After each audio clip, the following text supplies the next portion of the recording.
특성, 예수님의 유전적 특성이 뭡니까? 버린다는 것입니다. 누구를 위해서? 다른 사람을 위해서. 유전적 특성이 있다는 것입니다. 그래서 여러분, 우리가 결국 나는 예수 믿은 지 몇 년 됐다, 이게 자랑이 아니라, 오늘 주님 그랬습니다. 먼저 믿었다고 자랑할 것이 아니라, 나중 믿었다고 부끄러울 것이 아니라, 먼저 되고 나중 된 것이 중요한 것이 아니라, 언제 믿었든 간에 그 사람이 어떤 삶을 사느냐가 중요한 것입니까? 버리는 삶. 먼저 믿었어도 몇 대째 신앙을 물려받아서도 모태 신앙일지라도 버리는 삶을 살지 않는다면 그는 결국 먼저 믿지만 나중에 되는 것이죠. 예수님이 1차적으로 이 말씀을 하신 대상은 유대인들을 말하는 것입니다. 유대인들은 먼저 믿었잖아요. 그러니까 먼저 믿었지만 너희가 나중 될 수도 있다는 거죠. 나중 믿는 자는 누굽니까? 우리입니다. 이방인들이에요. 그러니까 시간적으로 먼저 믿는 게 중요한 게 아니라는 것입니다. 언제 믿었든 간에 그 믿는 순간부터 버리는 삶을 살고 있느냐 안 살고 있느냐는 거죠. 그래서 제가 지난주에 우리가 부자 청년의 이야기를 함께 보았습니다. 이 부자 청년은 참 흠이 없는 사람이었지 않습니까? 누구보다도 종교적 열심을 가지고 십계명을 준수하고 살았습니다. 하나님을 잘 섬겼습니다. 우상 근처를 가지도 않았습니다. 또 여기가 이 사람은 부자입니다. 젊은 나이에 부자입니다. 근데 그가 간절히 바라는 건 또 뭐가 있었습니까? 영원한 생명을 얻기를 원했습니다. 천국 가고 싶었습니다. 이 땅에서 존귀하고 존경받고 영광스러운 삶을 살 뿐만 아니라 죽어서도 존귀하고 영광스러운 삶을 누리고 싶었습니다. 다 가지고 싶었던 것입니다. 근데 예수님께서 이 부자 청년에게 무엇을 요구하셨죠? 모든 것을 버리고 그걸 누구에게 버려요? 가난한 사람에게 버려요. 그리고 나를 따라라. 그랬습니다. 근데 예수님께서 오늘 21절에 보니까 이 부자 청년에게 한 가지 부족한 게 있더라는 거죠. 그것을 지적하는데 재물을 다 버려라. 그리고 나를 따르라. 그런데 예수님께서 이 부자 청년을 보시고 어떻게 하셨어요? 사랑하셨대. 이 부자 청년이 결국 재물 때문에 고민하고 갈등하고 근심하고 떠나갈 것을 아셨지만은 그럼에도 불구하고 이 부자 청년을 사랑하셨다는 것입니다.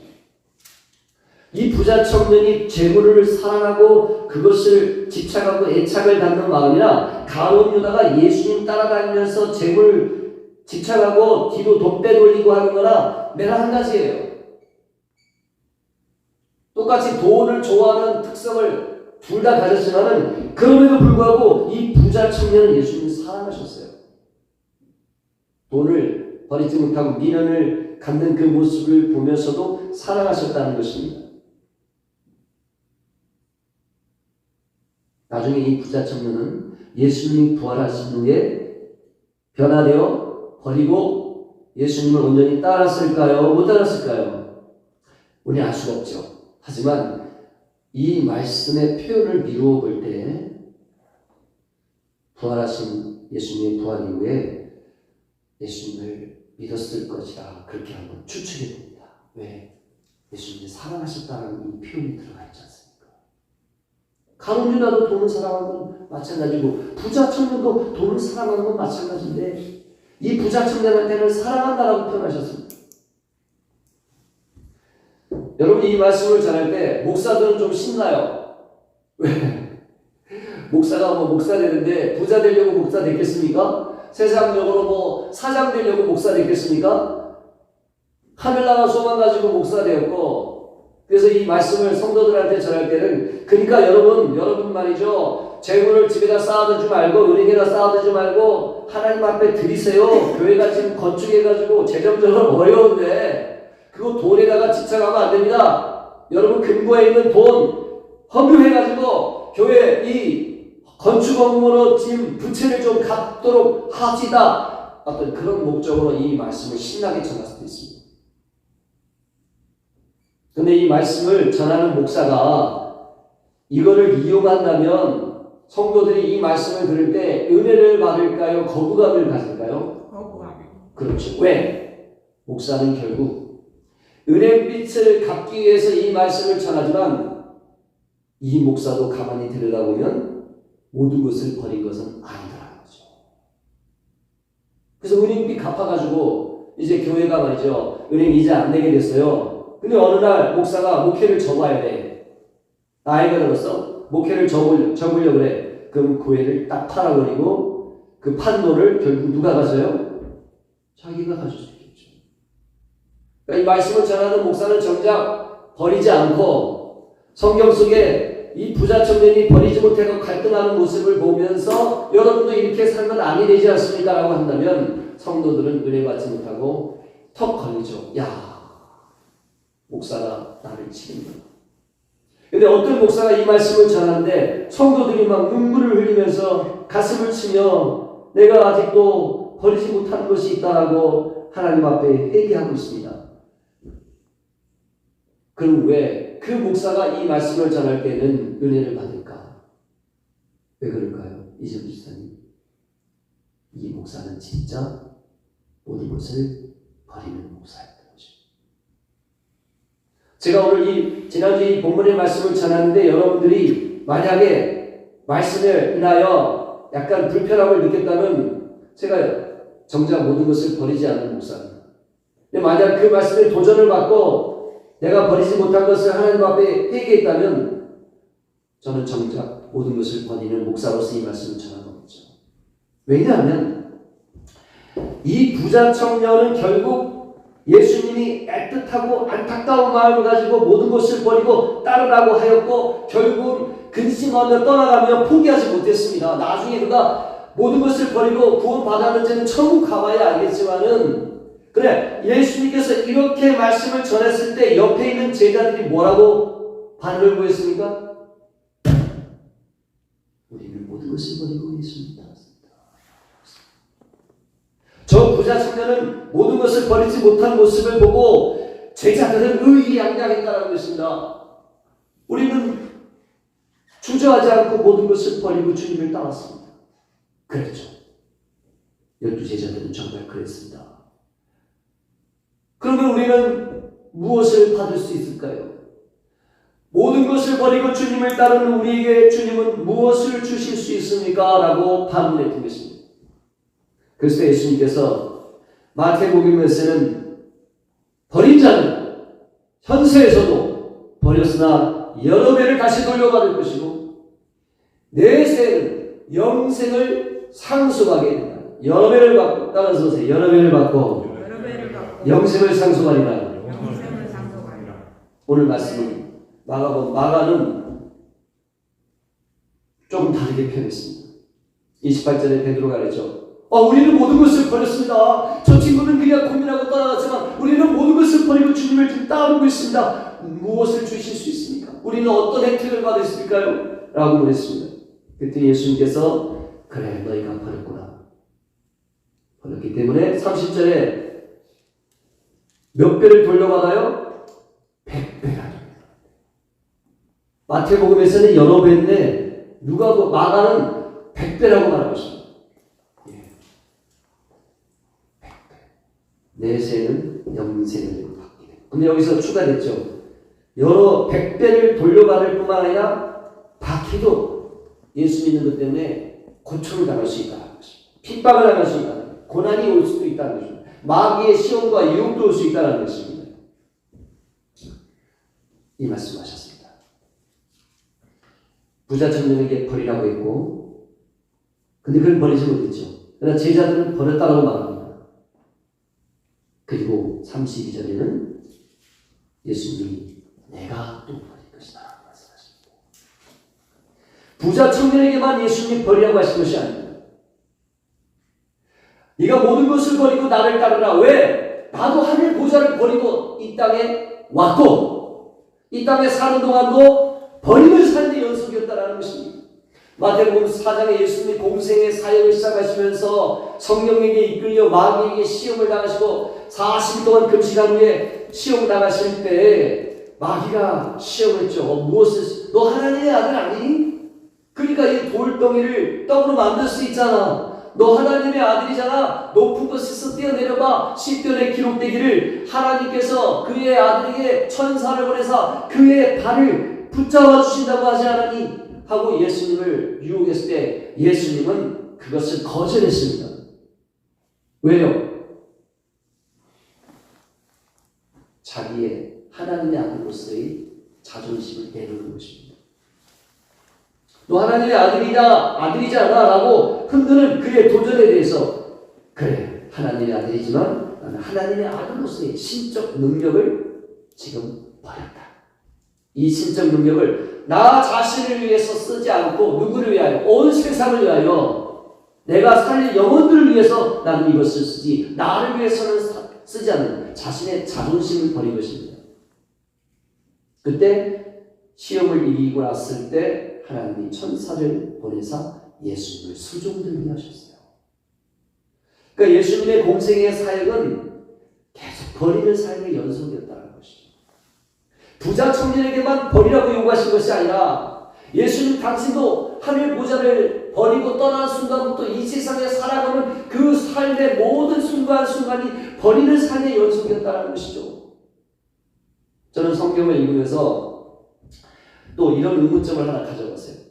아니 예수님께서 제자들에게 계속해서 말씀하시거든요. 내가 너희 12를 택하지 아니하니 그러나 12 중에 한 명은 마귀다.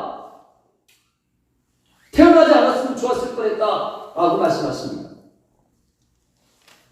너희가 다 버렸구나. 그리고 나를 따랐구나. 근데 너희 중에 한 명은 가짜다. 나를 배신할 것이다. 그 계속 얘기합니다. 제자들은 도대체 이게 무슨 말씀을 하시는지 이해가 안 돼요. 근데 예수님께서 계속 그걸 얘기합니다. 여러분 왜 이렇게 얘기하셨을까요? 뻔히 알면서 거기에 가짜가 있고 마귀의 자식이 있고 돈을 좋아하는 이 돈에 아주 미쳐버린 몹쓸 인간이 있고 다 아는데도 선택하셨고 아는데도 계속 묵인하셨고 예고하셨어요. 이거 무엇을 말할까요? 알지만 내가 그를 끝까지 내치지 않는다는 것은 버리는 것입니다. 계속 당신 스스로를 계속 버리는 것에 연속인 것입니다. 알면서 여러분 우리가 알면서도 계속 모른 척하는 게 얼마나 힘듭니까? 그렇죠? 예를 들어서 지은이가 내 서랍에 있는 10만 원을 가져간 걸 내가 이렇게 눈치를 챘어요. 10만 원 어디 갔지? 없네. 근데 지은이가 스스로 얘기를 안 해요. 가져간 건 난 아는데. 근데 알면서도 지은이가 스스로 얘기할 때까지 내가 기다려준다. 그건 뭐예요? 아빠의 사랑이죠. 알면서도 내가 딱 지적하고 너 왜 아빠 돈을 가져갔어? 라고 말하면 내 마음이 시원하지만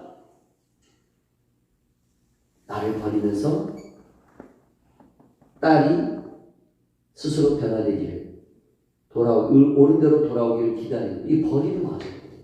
그러니까 예수님 당신도 제자들한테 너희 중에 한 명은 마귀다, 나를 팔자가 있다 이걸 말씀하시는 것은 알면서도 끌어안고 간다는 게 얼마나 힘든 일입니까?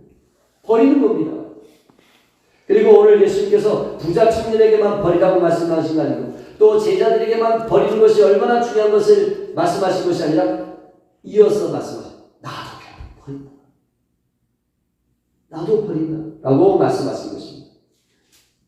결국 제가 이 말씀을 전할 때 버리는 것을 거듭해서 말하지만은 제가 이걸 계속 받고 가는데 목사님 또 똑같은 설교하네 라고 했을 때 여러분이 은혜를 받느냐 못 받느냐의 그 차이는 제 자신이 정말 목사로서 예수님처럼 내가 온전히 버리는 삶을 산다면 거듭해서 전하는 이 말씀이 여러분에게 은혜가 될 것이고 안 그러면 또 잔소리처럼 들릴 수가 있겠죠.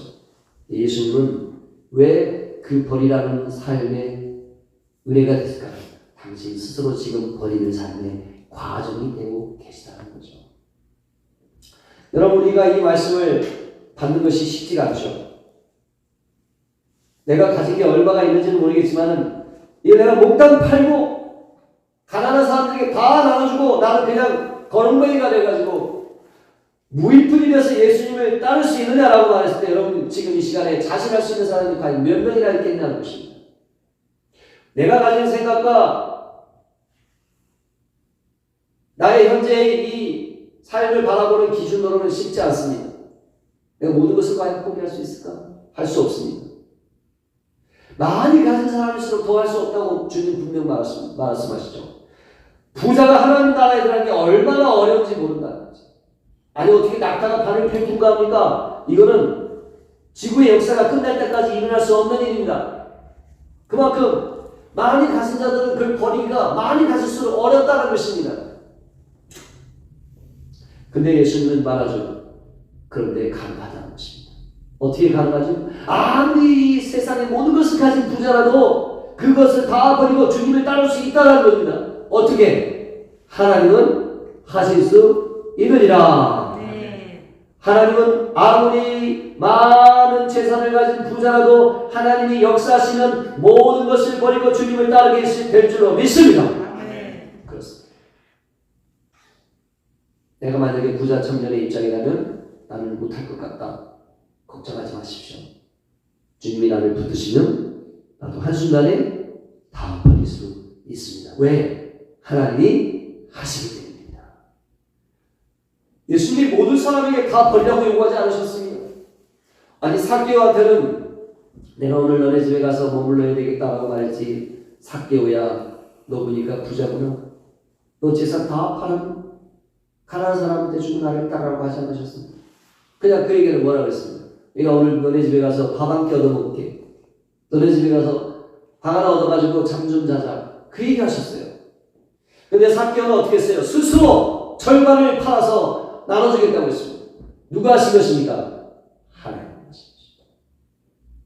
우리가 지레 겁먹을 필요 없습니다.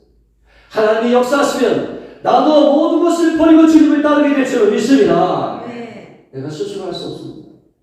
주님이 하셔야 하는 것입니다. 예수님을 따르고자 했던 사람도 많고 또 예수님이 따르라고 부르는 사람도 많이 있었습니다. 12 제자는 따르라고 했을 때 즉시 따르는 사람들 모든 것을 버리고 근데 어떤 사람들에게는 따르라고 하니까 핑계를 댔어요. 아 선생님 제가 부모님 장례를 치러야 됩니다. 장례가 아직 안 끝났습니다. 장례 끝나면 따를게요. 아 선생님 제가 따르는데 집에 가서 좀 정리 좀 하고 가족들한테 작별 인사한 후에 따르겠습니다.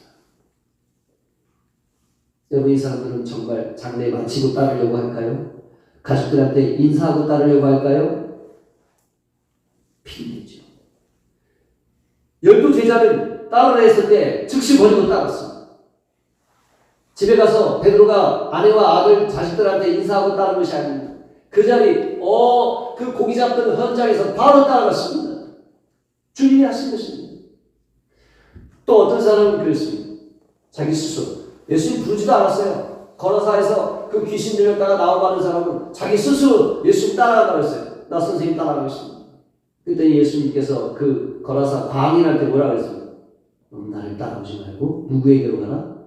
가족에게로 가라. 그러니까 예수님이 부르실 때는 부르는 그 방식이 다 똑같지는 않습니다. 어떤 사람은 그 즉시 모든 것을 버리고 주님을 따르기를 원하셨고 어떤 사람은 또 그렇게 부르지도 않았습니다. 결국은 모든 것을 버리는 것은 내가 하는 것입니까? 하나님이 하신 것입니까?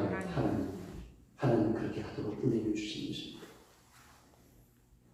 근데 지금 제자들은요 자기 공로에 빠졌어요. 부자 청년은 고민했지만 우리는 모든 것을 버리고 주님을 따랐습니다. 사실 부자 청년과 베드로가 이 주님을 따라갈 때 버린 것의 양은 누가 더 많습니까? 똑같이 버렸다면 부자가 더 많죠. 베드로는 뭐 많이 가졌습니까? 많이 가진 것도 없었어요. 버린 양의 차이가 너무 큽니다. 그런데 제자들은 지금 뭐 하고 있냐면 버린 것을 스스로 자랑하고 있습니다. 자기가 결정해서 자기의 결단으로 버린 것처럼 예수님께 자화자찬하고 있습니다. 공로의식에 빠졌습니다. 그들이 버린 것 자체는 참 귀한 것이죠. 그러나 그들은 온전히 버리지 않았습니다. 여러분 이 부자 청년의 이야기가 있고, 그 다음에 또 예수님께서 이 땅에서 버리면 여러 배를 받는다라는 말씀을 하셨고, 영생을 상속한다는 말씀을 하셨는데, 요거 조금 지나면 제자들 중에 누가 더 크냐 문제로 싸워요. 야고보와 요한의 어머니가 와가지고 당신의 나라가 이루어질 때 우리 아들 오른편에 하나 왼편에 하나 앉혀주세요라고 하니까 다른 제자들이 다 화가 나 들고 일어나. 치맛바람이죠. 치맛바람. 그러니까 결국 야고보와 요한은 예수님을 위하여 아버지와 배와 그물과 그리고 삭군, 품삯 삭군까지 다 버리고 생계를 다 집어치우고 예수님은 즉시 따라갔습니다. 하지만 정작 들여다보니까 야고보와 요한은 뭘 못 버렸을까요? 세상의 영광과 명예를 못 버린 것입니다.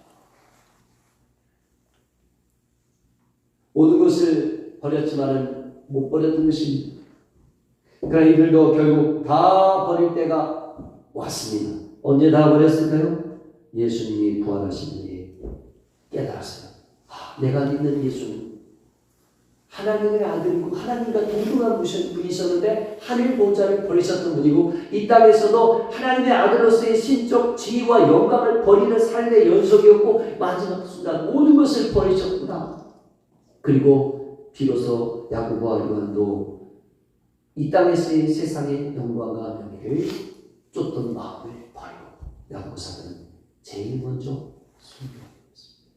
그리고 그의 동생 요한은 예수님 어머니 마리아를 공개하고 그리고 마지막 때의 계시록을 받기 위하여 가장 오래 살게 되었죠. 형은 제일 일찍 순교하고 요한은 제일 늦게 순교했습니다. 여러분 베드로도 자화자찬을 하잖아요. 오늘 본문에 우리는 다 버리고 주님을 따라 그달라며 그랬죠. 근데 베드로는 다 버린 줄 알았지만 무엇을 못 버렸을까요? 다 버린 게 아니었습니다. 베드로는요, 자기의 의지와 자기의 그 스스로의 의리를 우리는 끝까지 예수님께 의리를 지키겠습니다. 예수님 죽는 데까지 따라가겠습니다. 하면서 옆에 뭘 찾습니까? 칼을 찾았어요. 연예인 중에 이 괴롭히는 사람을 구하기 위해서 17명의 깡패하고 싸우다가 한쪽 눈을 실명한 사람 있죠. 이 사람이 평생 나와가지고 뭐해? 의리! 그잖아요. 베드로는 그런 사람이에요. 베드로는 의리 때문에 시체예요. 베드로는 그 의리를 못 버렸습니다. 배와 그물은 버렸지만 처자식은 버렸지만 의리는 못 버렸습니다. 근데 그가 의리를 버리도록 하나님이 하셨습니다. 베드로는 언제 의리를 버렸을까요? 예수님은 3번이나 부인하셨습니다. 예수님 붙잡히니까 도망치지 않았습니까? 3번 부인하지 않았습니까? 베드로는 자기는 의리의 사나이인 줄 알았더니 의리가 없는 쫄짱구라는 사실을 알았습니다. 결국 하나님께서는 베드로도 마지막 붙잡고 있던 의리도 버리도록 하신 것입니다. 여러분 사도 바울은 다메섹 도상에서 부활하신 예수를 만나고 그 순간 모든 것을 버리고 주님의 제자가 되었죠. 핍박자에서 신봉자가 되었습니다. 그런데 이 사도 바울도 말이죠. 다 버린 것 같았죠. 유대교를 신봉하다가 예수교를 신봉하게 되었을 때 그는 바리새인 이 교파에서 추방을 하겠습니다. 유대인 이 동족에게서 완전히 추방을 하겠습니다. 외톨이가 되었습니다. 그를 죽이려는 40인의 결사대가 생긴 중이었습니다. 그럼에도 사도 바울은 아직 버리지 못한 것이 있었습니다. 무엇을 못 버렸을까요? 나는 바리새인 중에 바리새인이요 시부인 중에 시부인이요 가베알리엘 학파의 문화생으로서 율법에 흠이 없는 자, 그 열심으로는 둘째가 나는 서러운 자라고 하는 자기의 의의가 있었습니다. 자기의 이 배경, 사도 바울은요, 자기가 가진 배경이 너무나 아주 빛나고 너무나 자랑스러운 배경이 있었습니다. 모든 것을 버린 것 같았지만 그 안에 그 자기가 갖고 있는 이 배경이 자존감을 아주 높게 만들었습니다. 버렸다고 생각했지만은 자기는 항상 우월감이 있었습니다. 베드로와 자기를 수평적으로 비교했을 때 이 바울은 결코 꿀리지 않았습니다. 베드로 말이지, 결혼해가지고 선교 다니도 꼭 마누라 데리고 다니고 말이지, 나는 뭐 그렇게 할 수 있는 권리가 없는 줄 알아? 나는 뭐 결혼할 수 없어가지고 결혼 안 하는 줄 알아? 나도 얼마든지 결혼해가지고 마누라 데리고 다니면서 그렇게 알콩달콩 선교할 수 있어 라고 말했죠. 그런데 이 바울이 갖고 있던 그 높은 자기의 자존감, 자기의 배경, 이걸 어떻게 버릴 수 있었을까요? 하나님께서 그에게 육체의 가시, 떠나지 않는 질병을 주시겠습니다. 그 연약함, 다른 사람 병 고치고 죽은 사람도 살리지만 자기 병은 못 고쳐. 얼마나 이게 굴욕감을 가지고 얼마나 이게 무기력함을 느낍니까? 그래서 사도 바울은 나중에 깨달았죠. 작심하고 3번 기도했으나 하나님은 응답하시기를 너에게 준 은혜가 그것으로 모두 족하다. 나의 능력은 너의 연약함을 통하여 나타난다. 사도 바울은 결국 버리지 못했던 그 자기 배경에서 오는 높은 자존감을 버릴 수 있게 되었다는 것입니다. 말씀을 맺겠습니다. 여러분, 예수를 믿고 따른다는 것은 무엇입니까? 결국 모든 것을 버리고 주님을 따르는 것입니다. 모든 것을 버리는 것입니다. 버리는 사람을 실천하는 것입니다. 그냥 버리는 게 아니라 내가 이걸 가진 것을 누구를 위해서 버리냐가 중요하죠. 예수님은 그 부자 청년에게 재물을 갖다가 성전에 바치라고 말한 것이 아니라 어떻게 하라고요? 그 재물을 정리해서 누구에게 버리라고요? 가난한 사람의 입에다가 버리고 가난한 사람의 주머니에다 버리라는 것입니다. 우리가 버린다고 했을 때 나는 그렇죠. 주님, 저는 모든 것을 버리고 신학교를 가가지고 전도사가 되고 목사가 됐습니다. 그런데 그것을 내가 주장한 것보다 중요한 게 뭐예요?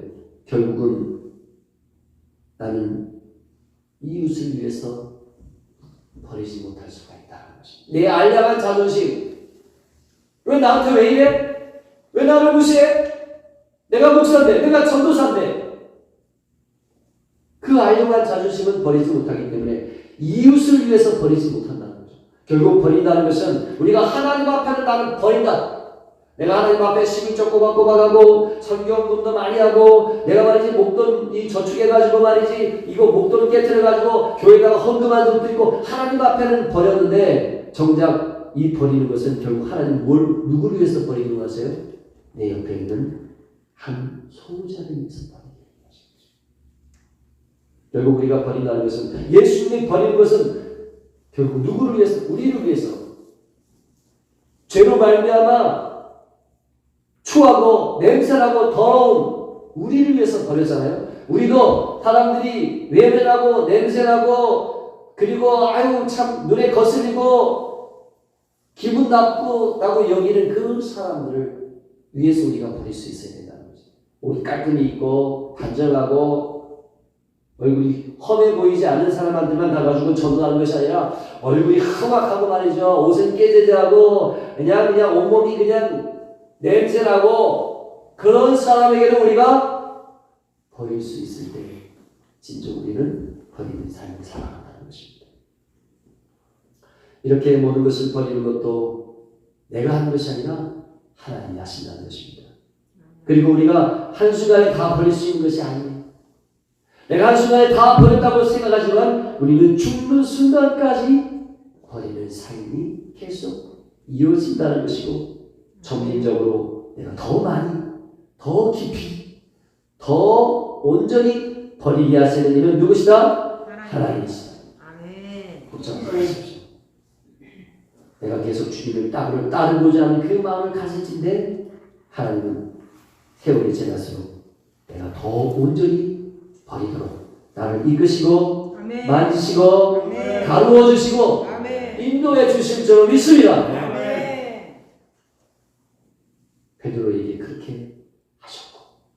사도 바울에게도 그렇게 하셨습니다.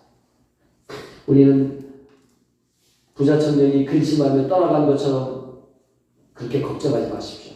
아멘. 우리는 그렇게 근심하며 떠나가지 않을 것입니다.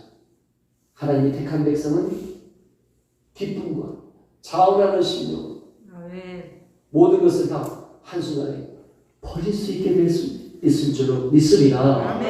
이 버린다는 것이 아깝고 두렵고 무서운 것이 아니라, 뒤를 돌아보는 것이 아니라, 하나님의 나라는 제길 잡고 뒤를 돌아보는 것이 아니라고 했습니다.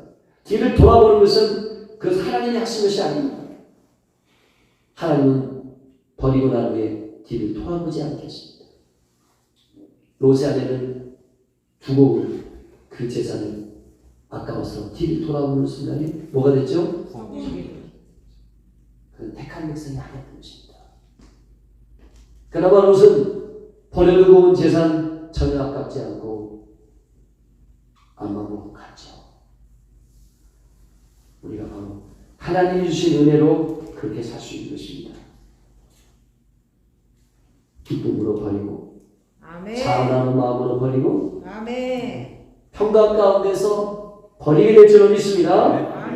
그렇게 버리고 났을 때 무한 행복, 무한 기쁨이 온다는 사실을 경험하는 여러분 되시기를 축원합니다.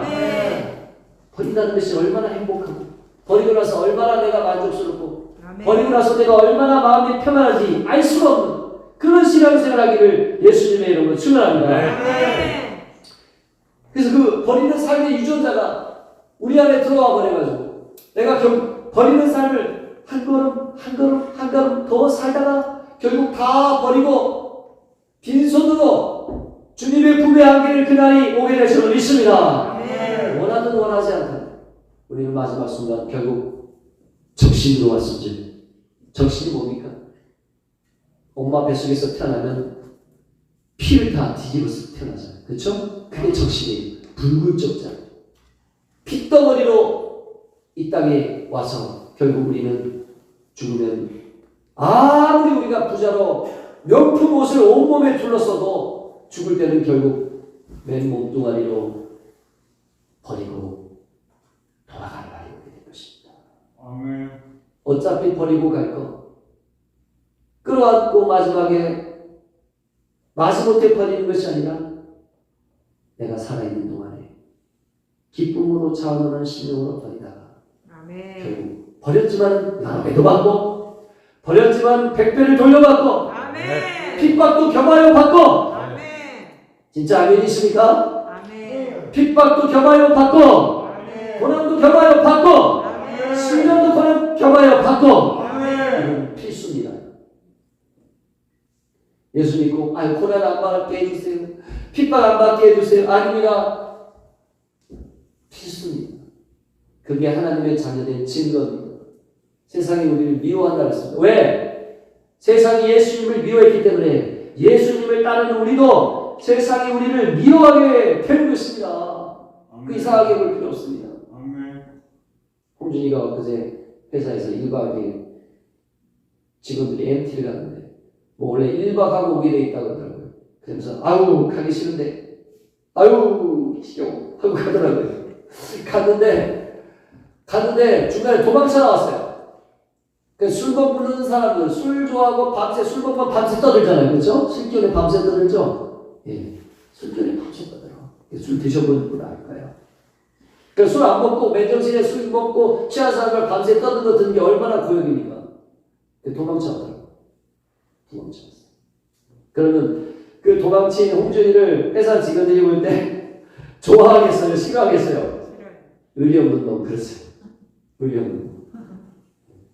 우리가 한 회사 직원 한 팀 멤버로서 말이지 유대감과 연대감과 단합심을 가지자고 이렇게 하는 건데 도망쳐? 의리 없는 놈. 그렇게 술 못 먹는 놈, 술도 못 먹는 쪼다 같은 놈 그러죠. 세상이 우리를 미워합니다. 그게 바로 핍박이고 고난인 것입니다. 그렇지만은 하나님께서 이 땅에서도 여러 배 100배로 돌려받게 하실 뿐만 아니라 내 세는 영생을 상속받고 하나님의 나라를 상속받고 아멘. 하늘의 상급을 받게 될 줄로 믿습니다. 아멘. 우리가 그렇기 때문에 이 땅에 사는 동안 예수를 따르면서 기쁨으로 버리는 삶을 사는 것입니다. 할렐루야. 기도하겠습니다. 하나님 아버지께서 버리셨고 우리 예수님도 버리셨고 아멘. 2000년 전 제자들도 버렸고 아멘. 이제 우리도 예수님을 따르는 자로서 버리는 삶을 살기를 원합니다. 아멘. 지금 현재 나의 삶에 온전히 버리지 못하였을지라도 하나님은 하실 수 있으니 하나님께서 내가 온전히 버릴 때까지 나를 이끌어 주시고 아멘. 인도하여 주시고 아멘. 감화 감동하여 주시고 아멘. 연단하여 주실 줄을 믿습니다. 아멘. 누구를 위해서 버릴 것인가? 하나님 앞에서도 버리지만은 이웃을 위하여 목숨까지 버리는 데까지 나아갈 수 있도록 인도하여 주옵소서. 아멘. 예수님의 이름으로 기도하옵나이다. 아멘.